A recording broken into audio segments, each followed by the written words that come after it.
Bine v-am găsit, dragii mei din Zodia Taur, oriunde v-ați afla. Bine ați venit tuturor pe canalul meu, Tarot Flori de Loto. Numele meu este Nina, pentru cei care nu mă cunosc, și ca de obicei mă bucur să vă am alături la fiecare lectură. Azi voi face o lectură temporală, așa cum am obișnuit, fără limită de timp, o lectură pe care voi să o puteți urmări oricând doriți sau atunci când apare în viața voastră. Desigur, dragii mei, nu trebuie să uitați un lucru important, că totuși este o lectură generală și că voi sunteți pionii principali al viitorului vostru. Voi vă construiți acest viitor, așa că vă rog din suflet să luați decât acele mesaje care rezonează cu voi, iar restul lăsați-le să zboare în univers, pentru că sigur sunt pentru alte energii, pentru alte persoane care într-o mai mică sau mai mare măsură au o legătură cu zodia Berbec. Așa că, dragilor, toți cei care aveți soare, lună, Venus, ascendentul în zodia Taur, atunci această lectură este de asemenea și pentru voi. Și voi începe această lectură folosind acest oracol minunat, Sibila, să vedem așa în mare cam despre ce este vorba, despre situația voastră, dragilor din Taur. Haideți să vedem.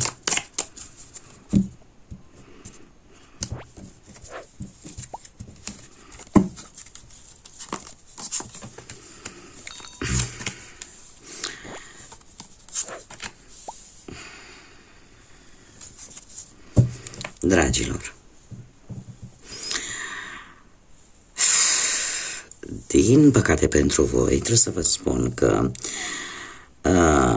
ați tot așteptat poate un răspuns.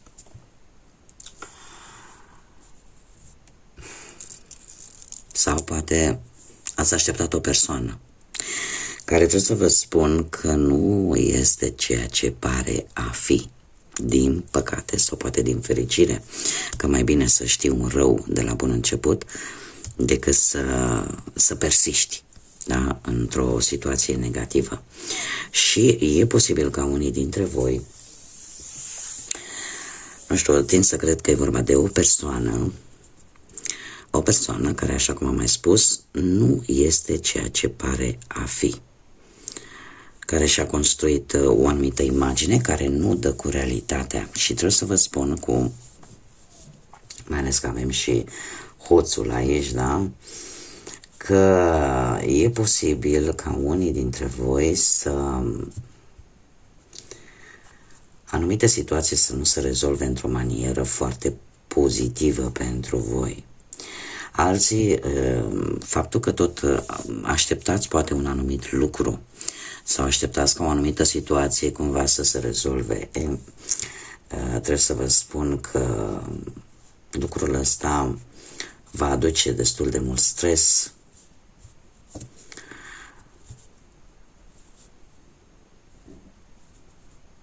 Eu aș mai spune încă un lucru. Poate unii dintre voi încercați cu disperare să atrageți atenția unei persoane de care vouă vă este drag. Există aici o dorință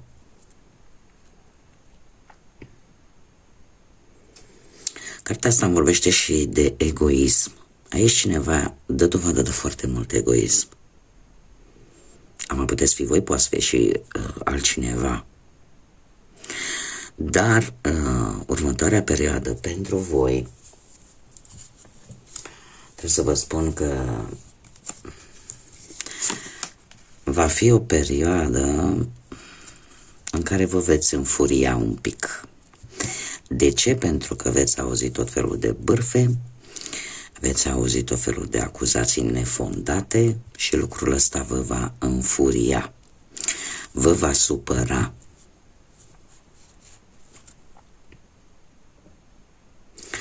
Cineva aici,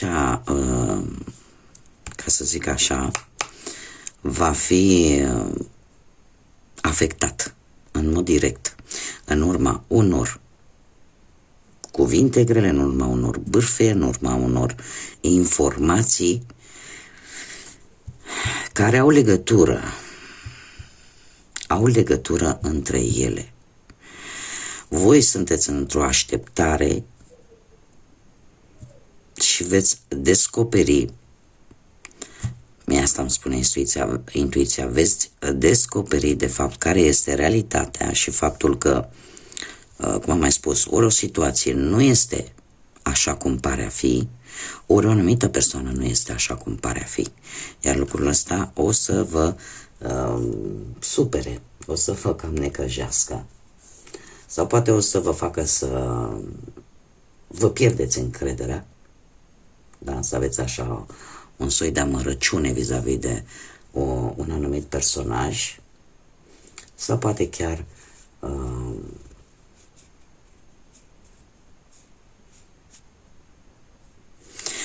sau poate că chiar voi, chiar dacă nu o să spuneți, Dom'le, m-am supărat, sunt necăjită, sunt supărată până la Dumnezeu, nu o să o spuneți, dar o să o arătați prin atitudinea voastră.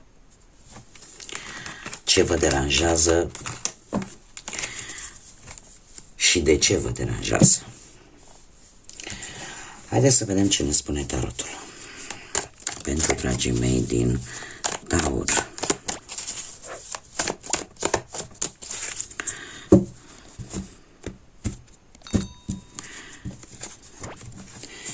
Și avem situația actuală. Situația actuală, dragilor, voi sunteți un pic supărați, chiar în acest moment. Sunteți supărați, aveți o durere emoțională sau vă simțiți singurei sau vi se pare că ați ocupat de vreo alegere proastă sau că trageți anumite consecințe unor acțiuni pe care voi le-ați făcut sau, nu știu, vi s-au spus cuvinte care vă macină în momentul ăsta, da? Nu știu, poate dacă vorbim de muncă, cineva e posibil să fie recompensat pentru munca voastră și nu pentru munca persoanei respective. Sau alții sunteți în căutarea unui alt loc, da? Sau o altă activitate. Simțiți nevoia să faceți cumva, să ieșiți din această stagnare. Dacă vorbim de bani, sunteți unii posibil să traversați anumite probleme materiale, dar din cauza mândriei, al orgolului, cumva nu vreți sub nicio formă să cereți ajutor.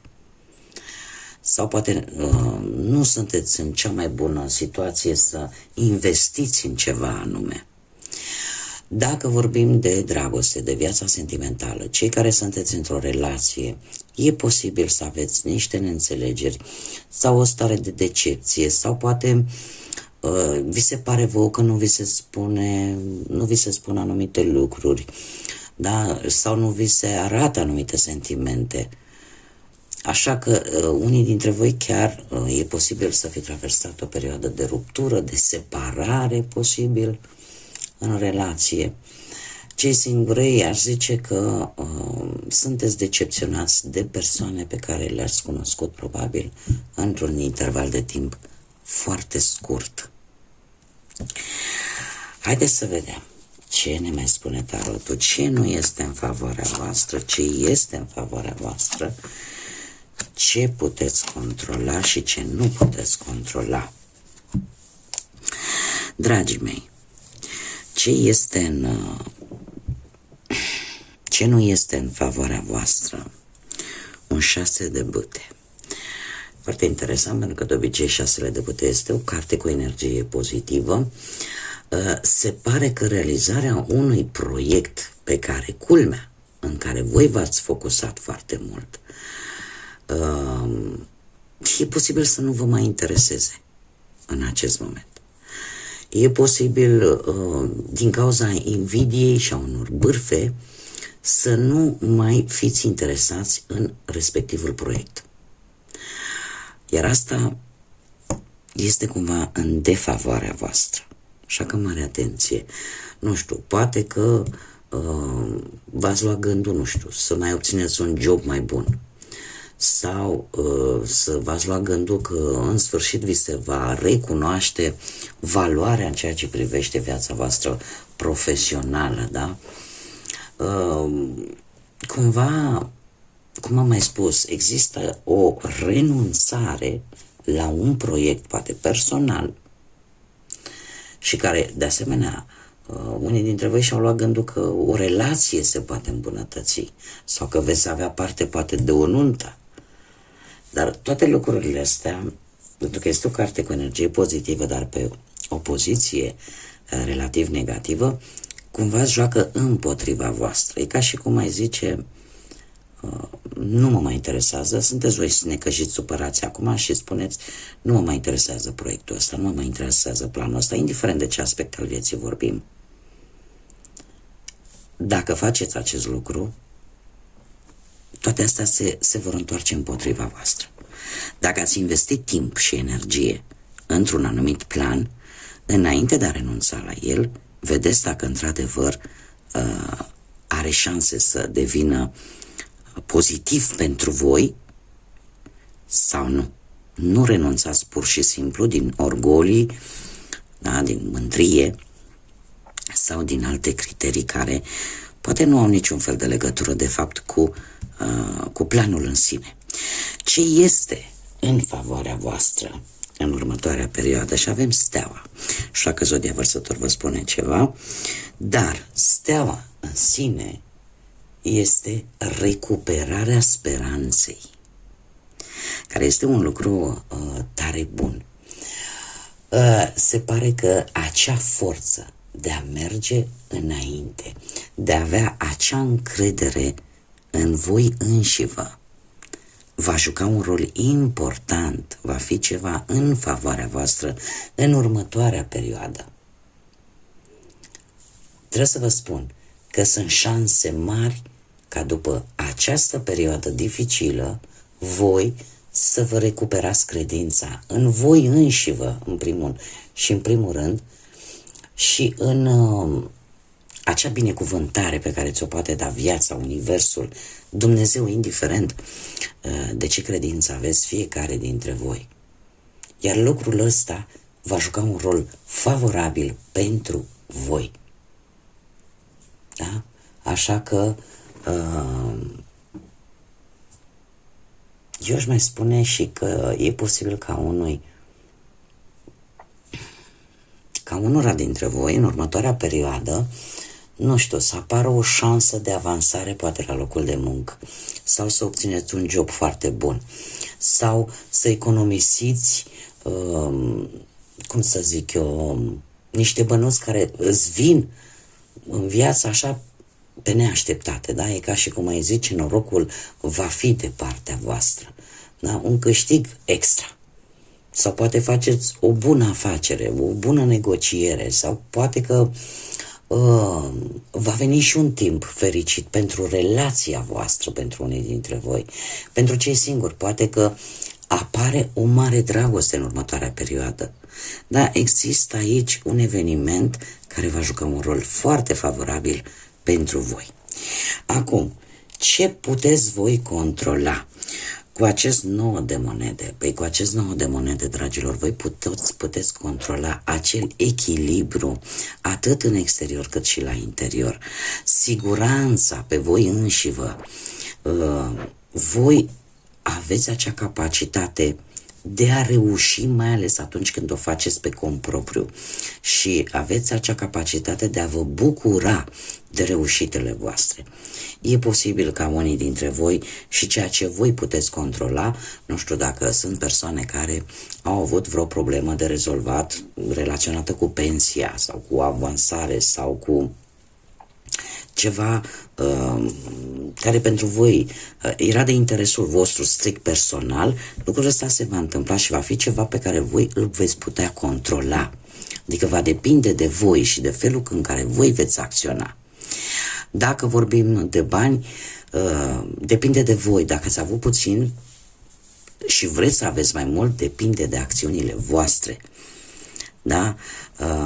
Nu știu, unii poate că chiar dacă nu au parte de neapărat de bani foarte mulți, dar poate aveți o familie frumoasă, poate aveți o relație frumoasă, da? Care de asemenea poate însemna bogăție. Dacă vorbim, nu știu, de o anumită înțelegere în relație sau dacă e ceva relaționat cu vreo călătorie, depinde de voi. dacă veți schimba ceva sau nu, sau ce decizie veți lua. Trebuie să vă spun pentru cei care sunteți singuri, că dragostea vine și vine curând și are toate premisele să fie ceva foarte intens, dar depinde de voi. Dacă sunteți pregătiți să o primiți sau nu. În schimb, ce nu ține de voi, ce nu puteți controla voi, avem un paș de spade. Putem vorbi de o energie foarte tânără, sau cel puțin mai tânără decât voi, și care să aibă legătură cu zodiile de aer. Din câte văd aici, mi-apar foarte multe zodii de aer, Gemeni, Balanță sau Vărsător. Ce nu puteți voi controla, faptul că această energie este foarte nerăbdătoare, are acea energie a unui adolescent, da? În care vrea repede toate lucrurile să fie făcute foarte rapid. Un lucru foarte important la care trebuie să aveți grijă pe viitor. De ce spun acest lucru? Pentru că acest paș de spade îmi vorbește de anumite secrete pe care voi la un moment dat le-ați spus acestei persoane și care e posibil ca în următoarea perioadă să fie folosite împotriva voastră. Dar va fi ca o lecție, pentru că nu veți putea controla lucrul acesta, pentru că știți cum e, odată rău făcut, e complicat să-l mai repari. De multe ori trebuie să vezi care sunt consecințele și să acționezi în funcție de respectivele consecințe. Da? Dar va fi ceva, se va spune ceva, se vor da niște informații pe care voi nu le veți putea controla. De asemenea, ce ar mai fi de spus, că e posibil, iară, poate pentru unii care veți obține poate un nou job, să vi se tot ceară, tot felul de documente, tot felul de acte. Nu o luați la nivel personal, că neapărat are ceva cu voi. Nu. E posibil ca politica respectivei firme sau politica instituției respective să ceară aceste lucruri. Și voi să nu puteți controla, cel puțin nu în totalitate, acest aspect. Dacă vedeți că unii dintre voi posibil poate să aveți anumite probleme la nivel material și vedeți că nu puteți să controlați acest aspect, ar fi indicat poate să cereți ajutorul unui specialist în domeniul financiar. Cei care sunteți într-o relație de asemenea, ce nu puteți controla anumite conflicte ușoare. De ce? Pentru că e posibil să fie nevoie de un pic de spațiu, să vă dați un pic de spațiu între voi. Pentru că atât timp cât există respect, cât există sentimente, lucrurile astea se pot rezolva. Cei care sunteți singurei, trebuie să aveți răbdare, pentru că totul vine atunci când trebuie. Ne vorbește de timpul divin, atunci, în momentul oportun. Dar este ceva ce voi nu puteți controla. Bun, haideți să vedem un mesaj pentru cei care sunteți interesați mai mult de viața asta sentimentală, pentru dragii mei din Taur. Și avem aici o greșeală. Dragilor, se pare, pentru cei care desigur veți rezona cu acest mesaj, dar se pare că ar trebui ca în ceea ce privește viața sentimentală, indiferent că vorbim de cei care sunteți într-o relație sau singurei, ar trebui să vă aduceți aminte să vă jucați. Să vă aduceți aminte, nu știu, să vă prostiți pur și simplu. Știu că sună un pic, nu știu dacă neapărat ciudat, dar în intimitatea voastră, în felul vostru de a vă manifesta, mai ales pentru cei care sunteți deja într-o relație, a te pisici, a te prosti, în sensul ăsta frumos al cuvântului, vă poate ajuta a deveni un pic infantil, ca să zic așa. Și chiar și pe cei care sunteți singuri, Da? Lăsați spiritul la jucăuș, copilăresc, care îl aveți în interiorul vostru, acel copil din interior să se manifeste, pentru că în felul ăsta, lucrul ăsta vă va ajuta să găsiți iubirea. Da? Așa că scoateți, dați drumul un pic la copilul din voi să se manifeste. Acum, desigur, fiecare în măsura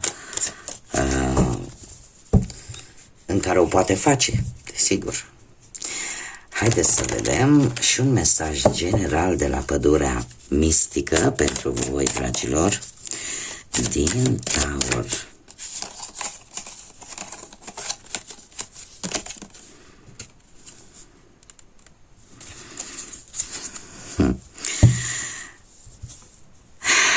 Ridicați ștafeta, dragilor. Se pare că atunci când îți stabilești anumite standarde foarte înalte, atât pentru cei din jurul tău, cât și pentru situațiile din viața ta, tu de fapt vei crea un spațiu pentru noi nivele ale bucuriei și ale abundenței. Așa că lasă în urmă vechile obiceiuri. Este de fapt un mesaj în care cumva nu trebuie să persiști în rutină și în lucrurile pe care de obicei le faci în fiecare zi,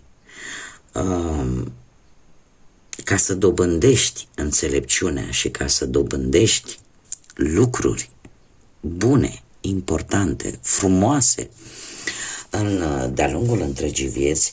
Nu este de ajuns să te blochezi cu o anumită rutină, cu o anumită tipologie, poate de oameni.